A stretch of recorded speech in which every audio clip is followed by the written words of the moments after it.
So, hello everyone. This is Dan Forbes from the Lead with Giants community, host of the Lead with Giants tweet chat, which we just concluded on Twitter, and now jumping over to Blab to continue our discussion of adaptive thinking.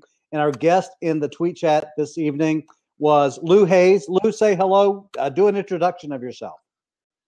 Hi, everyone. My name's Lou. My full-time job is as a policeman in the Chicago area, but kind of my passion has been on studying adaptive systems, looking at things from more of a systems approach, and looking at things from a rules versus a creativity spectrum, kind of matching up the right amount of leash, as we called it during the chat here, for the right particular function and people. So that's been my passion for many years now. Well, being in law enforcement, I mean, there's a lot of rules there. By the way, did you shoot anybody today? I was off today. I raked a lot of leaves at home. Oh, you're off today. Okay, so no shooting today. All right, good for you. All right, so what we do on Mondays at this time is at the conclusion of the Lead with Giants tweet chat on Twitter, we jump then over to Blab to continue the discussion with this great platform of live streaming participatory video.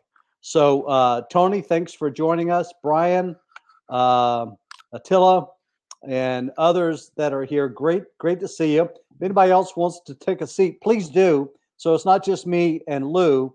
So we were discussing adaptive thinking. And I have to tell you, Lou, when you proposed that topic, I was thinking, I don't know if that's going to be a hot topic or not, but whoo, man, that was sizzling. Yeah, it definitely went fast. It brought up a lot of debate, I think, about that rules are bad and others kind of taking the stance that rules are good. So what I want to do is I wanted to share a graphic here. Okay. And by the way, do you know Tony? I see Tony is in law enforcement. He's Jonas, deputy sheriff, and looks like he's somewhere. L.A. cyber cop must be in L.A. I'm so smart. I do know some of these guys. Out. I'll let them introduce themselves if they care to. Attila's from Los Australia, Angeles. So thanks for coming in. He's from Australia. It says L.A. cyber cop. Attila. Attila. Yeah. Okay, I'm sorry. Yeah. All right. So you put up an image there. Yeah. So when I click on that, it's great. It opens up in a nice big screen. What do you want to say about that? So what I want to talk about is that you can look at a lot of functions or environments and think of this as kind of being grouped as a kind of like vertical columns almost, where on one side on this rules is where we're dealing with something that like just does not budge. It's the absolutes, the things that talk with nevers, shalls, always. I think we can agree that those are usually tend to be kind of bad, or we should restrict those for certain environments and certain functions. At the other side, we're talking about like great creativity, where it's basically open, do whatever you want, and it's no holds barred. So some folks were saying, oh, well, this is it's going to cause chaos. Like, well, it could be chaos, but But I want to use the analogy of art class, whereas if an art teacher or fine arts said, I want you to express yourself and create something that expresses yourself, you just don't know what you're going to get. You may end up with watercolors. You might end up with a sculpture, bumpers welded together, interpretive dance, a song on the bongos. You don't know what it's going to be. But everything in between, we're dealing with parameters and different sets of options. So we're talking about two extremes. We're not talking about an either or. It's not pick one. Do you think that we start out teaching children to be more rule keepers than to be creative? You know, when you were talking about art, I was thinking about, the coloring books, and sometimes we teach children, stay within the lines, color within the lines, or you went outside the line there. And I'm wondering if maybe we overemphasize coloring within the lines with children and being rule keepers. my oldest child right now just entered preschool. And you want to talk about the institutionalization of formal schooling. It starts when you're 4 years old. Mm. And there's a certain, my son needed some rules, right? Because my wife and I encouraged him to do a lot of things and explore and take things apart and build things. But now he needs to also stand in line, wait his turn, have certain types of respect, and those things are good for him. So I realized that with this institutionalization in schooling, that I'm going to have to make sure that I balance his creativity and some of those like do whatever you want, blank sheet of paper kind of skills at home for him. Yeah, sort of to compensate for that. All right, come on, somebody jump in, take a seat, and let's have a conversation about adaptive thinking. Easy to say, and I really am. I'm just drinking iced tea. That's all that's in there. I swear. You don't have to have been in the tweet chat in order to jump here. So let's see. Some of our questions were. One that I like was that third question. When is it appropriate to expect people to break the rules? And I was seeing a variety of answers across the spectrum with, anytime it's necessary to achieve the outcome, to it's never appropriate to break the rules. Did you notice that? I did. And what I really appreciated was the couple of folks and Fred in particular, who said, hey, if you have to break a rule, then it shouldn't have ever been a rule in the first place. So now we need to go back and evaluate what that is.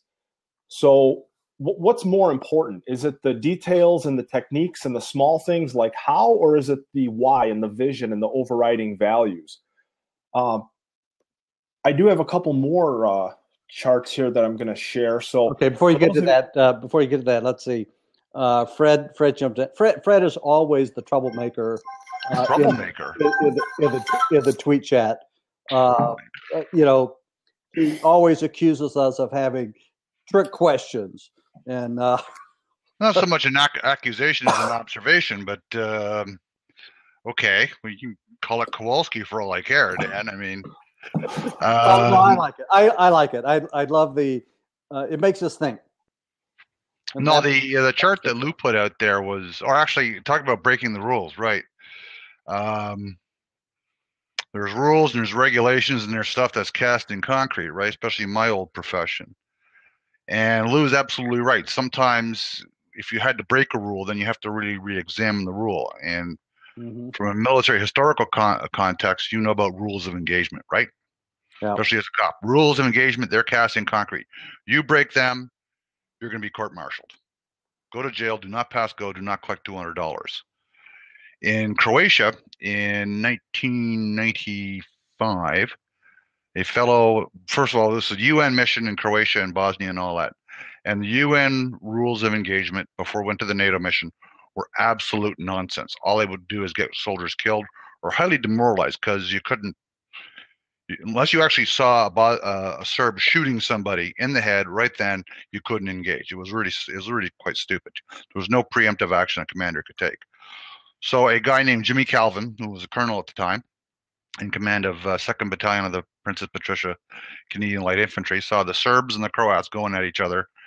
His rules of engagement, they were about to go at each other, and his rules of engagement said you could not engage. And in the meantime, there's 100,000 innocent civilians in the middle.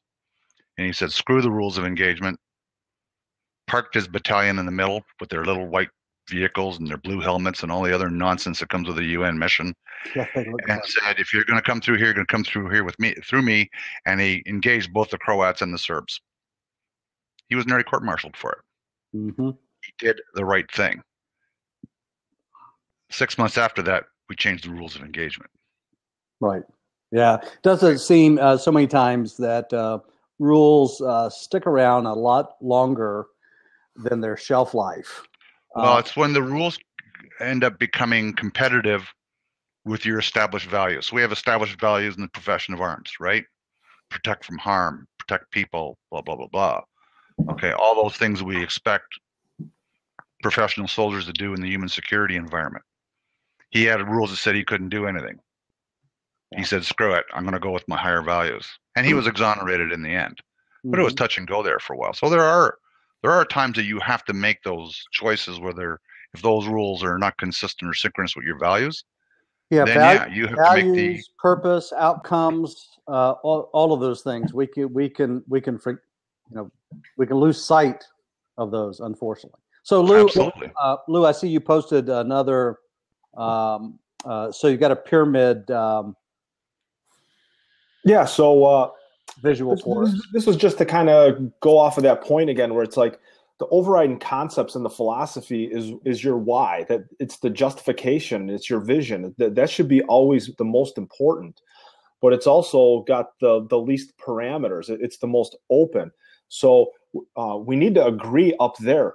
If there's going to be disagreement in an organization, you want it to be as low down on this chart as possible with the smallest of details, the smallest or the slightest of rules.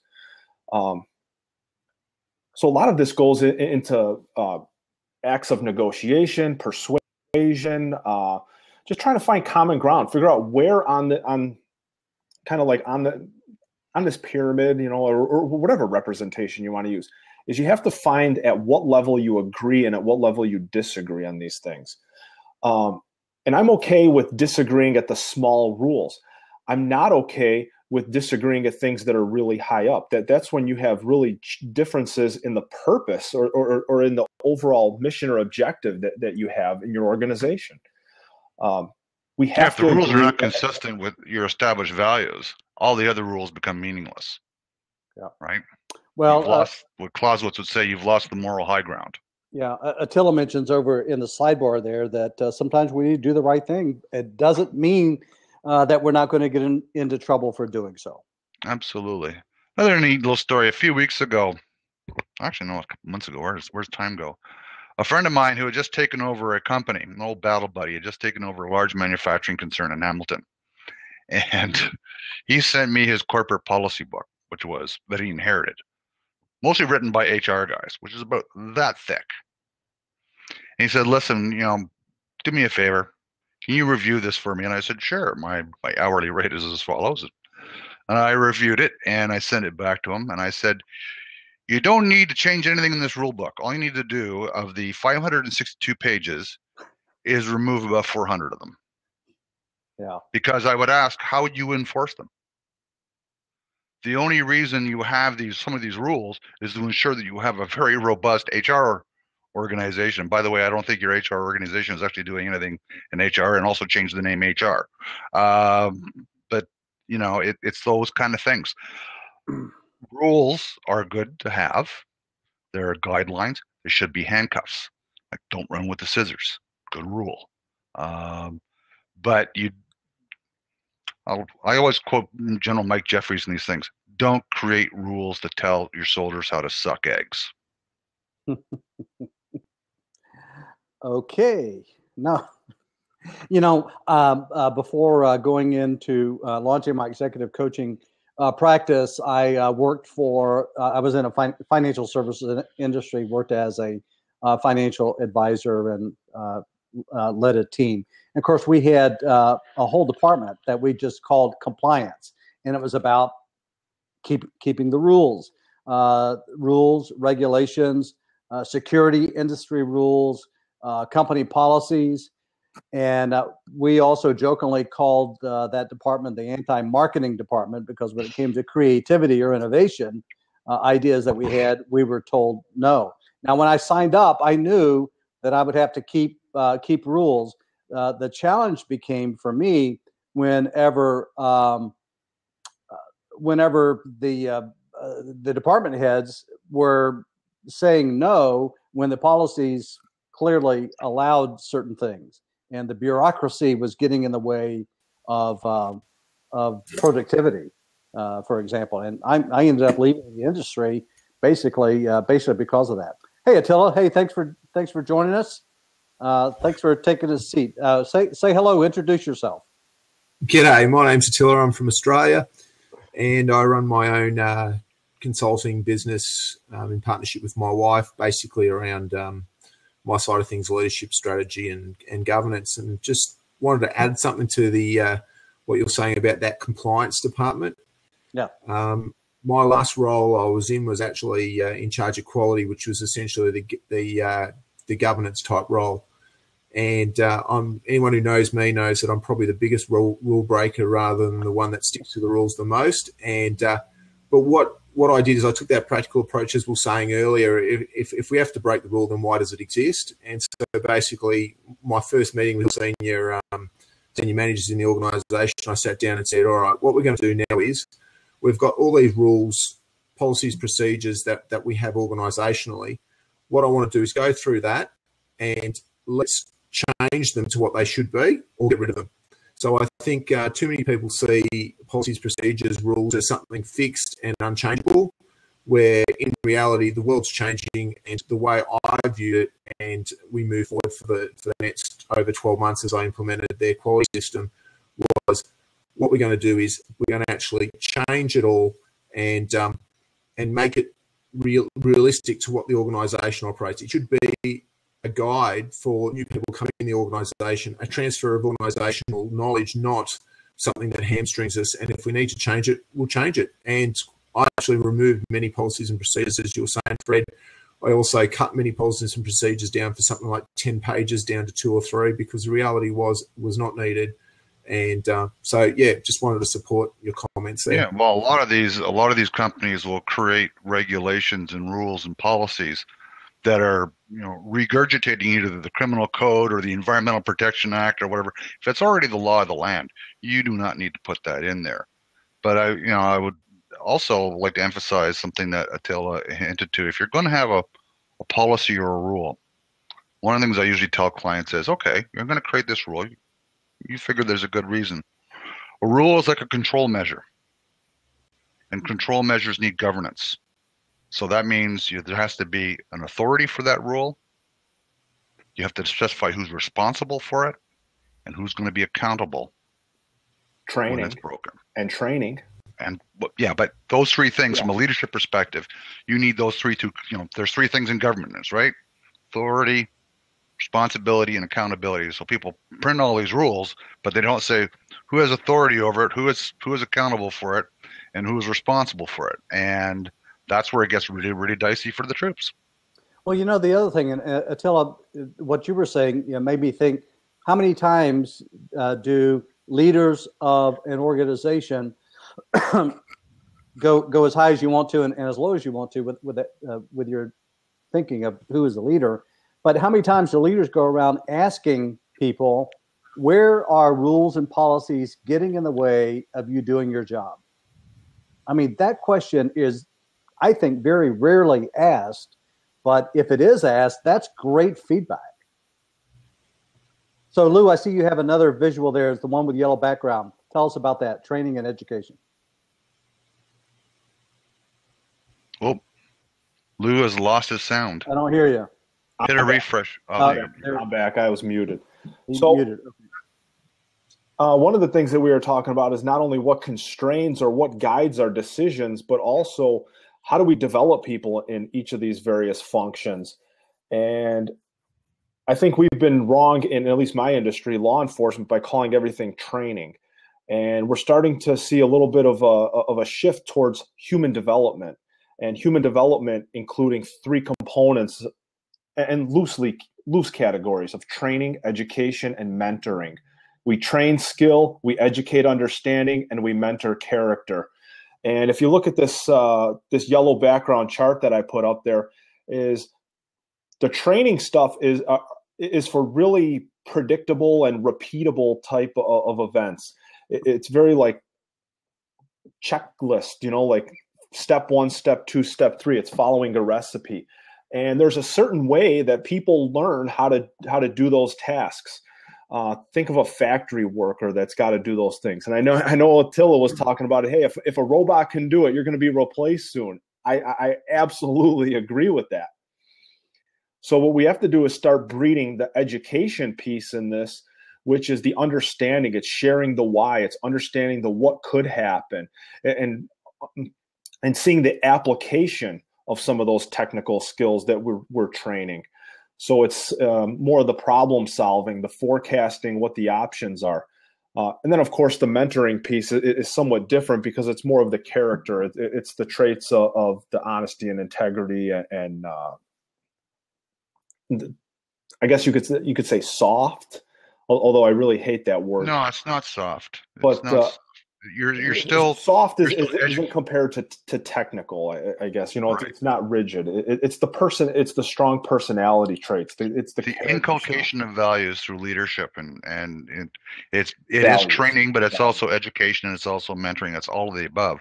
I know Dan doesn't like the word inculcation, but I'm a great fan of it. I haven't used that word yet today. Inculcation. Now I have. Oh, great. So, hey guys, we're going to go to until 7:30. So we got about nine more minutes. I didn't know if you had any important visuals you wanted to throw up there. Well, no, but I'll jump out of my seat so somebody else can jump in, Dan. Okay. Hey, thanks, Fred, for popping in. Always a pleasure to. Great tweet chat. Nice meeting you, Attila. Nice seeing you, Lou. So, hey, Fred, you again, Fred. Fred, need to have you a guest in the first quarter, and I was wondering if a throwback to gummy bear leadership might be a topic. No, that's too complex at 140 characters at a time, I think. All right, we'll be thinking of something. But I thought I'd already paid my penance. I've hosted 4 of these things already. 2016 is a new year, so. Yeah. All right, my friend. See you later. I'll think of something highly disruptive. Take care. Oh yeah, please. All right, bye. Well, I'll jump out too. So. Be disruptive. Hang in there. We got. If you have time, go ahead and say. Anybody else would like to come in and take a seat? Please do so. Join the discussion. Only have about 7 minutes or so left. What else you got for us, Lou? One of the things that I had on the list of things to talk about here was kind of how I got into a lot of this. And it's a story about an emergency room physician who attended police SWAT school. You wouldn't think that a doctor, an MD, would do well in that environment. I mean, he's got no police training whatsoever. But yet when I called his instructors up and says, how did this doctor do in SWAT school? It's that he excelled. He was the best student out of a class full of policemen that had a lot of technical skills. You're talking about officers with detective, patrol, gang, TAC, narcotics experiences. And we sat down and we wanted to see, why does that doctor succeed and why does he outperform policemen that are in their own environment? And I'm going to offer some of the answers that we've come up with. And one of them being that the emergency room physician understands the nonlinear environment. He understands what could happen. It's that anything can come in at any time. He understands how to triage and prioritize all those different problems. And then when it comes to decision making, he understands how to balance decisions based on accuracy, but also balanced with timeliness and a sense of urgency. So sometimes we get too caught up in, was it the right thing, instead of saying, was it timely enough? Was it put into play in a reasonable amount of time? We're dealing with issues of delegation and how the doctor understands strict rules step by step in technical medical things versus the more creative things of like the good bedside manner and overall like strategy of dealing with the patient. A doctor in an emergency room is a generalist as opposed to a specialist. And the reason why I think that the generalism piece is so important in adaptability is that when it changes outside of your area of expertise, you need to have a deep enough well to go to be able to seize that opportunity to solve the problem. Do you think having a malpractice insurance also had anything to do with it? I mean, police officers don't have the luxury of having an insurance policy. If they make a mistake, they're on the line. But at least a doctor probably has a malpractice. But that's interesting. Yeah, you talk about having to be an adaptive thinker. Being an emergency room physician or can you imagine being a heart surgeon and something starts spurting that's not supposed to, and you're following this procedure, but you got to take care, triage this problem, and adapt. Wow, interesting. Yeah, I use that story as kind of an overriding theme in the whole adaptability piece. In that, have we been too focused on compliance with rules, the technical training, the preparation? I mean, we could trace a lot of roots of in my industry, again, the police training back to the Industrial Revolution, and then in the middle we had like the trench military warfare training, and that model doesn't work in how fast things are going and the expectations of understanding anymore. So the last question in the tweet chat was about, how can we best nurture adaptability in people and organizations? How can we best nurture adaptability? What was your thoughts on that question, Lou? And what's your experience? Well, it comes down to trusting people to make decisions for themselves and giving them the right allowances for the right function. Trust them to do it. There's certain functions where you need to fill in the boxes, and there's other ones where you need the blank piece of paper. We have to look at each of these functions and then let our people work within those confines and allow them to challenge them, like we've talked about challenging the rules. Okay. And Attila, what's your thoughts on that question about how can we help people learn to be adaptable, basically? I think learning to be adaptable, there's a couple of bits to it. It's about preparing the person prior to. So as long as they've got to have a clear understanding of what you're trying to achieve, how you're meant to be achieving that, and so I guess what the parameters are. And then secondly, it's exercising it. It's like it's just like physical exercise. I think the more you do it, the easier it becomes.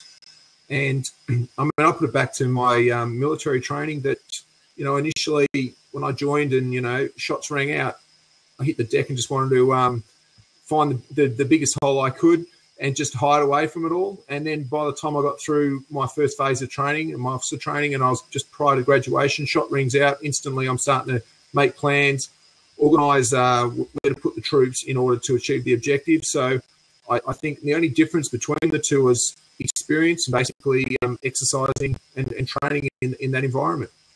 Yeah. The one thing that came to my mind specifically was giving people permission to fail. And I'm seeing more of that idea, whereas I think a lot of people in the workforce in the past were afraid of failure, afraid of attempting something in which they might fail, because they were working in an environment that if you failed, it might it might cost you your job. There was no opportunity for innovation and creativity and trying something. And if it doesn't work, you don't lose your job over it. I think I'm sensing a change out there in a lot of corporate America about that. Well, there's a huge amount of fear in failure, right? So how do we deal with failure? Even personally, right. So, I mean, is your culture one that says it's okay to screw up? Mm-hmm. There's people here that will help you from screwing up again, or there will be certain safety nets to make sure that your screw up isn't a super disaster. And it depends. I think some of those checks and balances. There's degrees of failure, right? Yeah, absolutely. And let's see, we've got a comment over there from Thomas that failure needs to be treated as an educational opportunity, not a mistake. And so culture, the environment, obviously, really plays a big part of that. Hey, we're at 7:30, and Lou, thank you so much for being guest in the Lead with Giants tweet chat on Twitter. Appreciate that for coming up with the topic of adaptive thinking, and then all the neat questions that you proposed that we narrowed down to 10 that gave us a very robust discussion in that hour on Twitter, and now bringing it to Blab. Any last words for us? No, I just wanted to say thank you. It's been an honor to share these experiences with all of you. Thank you for sharing. Thanks. Hey, Attila, thanks for coming on Blab and taking a seat. Glad to have you here. Let me sign off. So thanks everybody for being a part of the Lead with Giants community. You can find out more about the community at leadwithgiants.com. We have groups on LinkedIn, Facebook, Google+, Tweetchat, Monday, 6 p.m., the Blab Afterparty here, other things happening, and it's an opportunity for you to focus on leadership development, and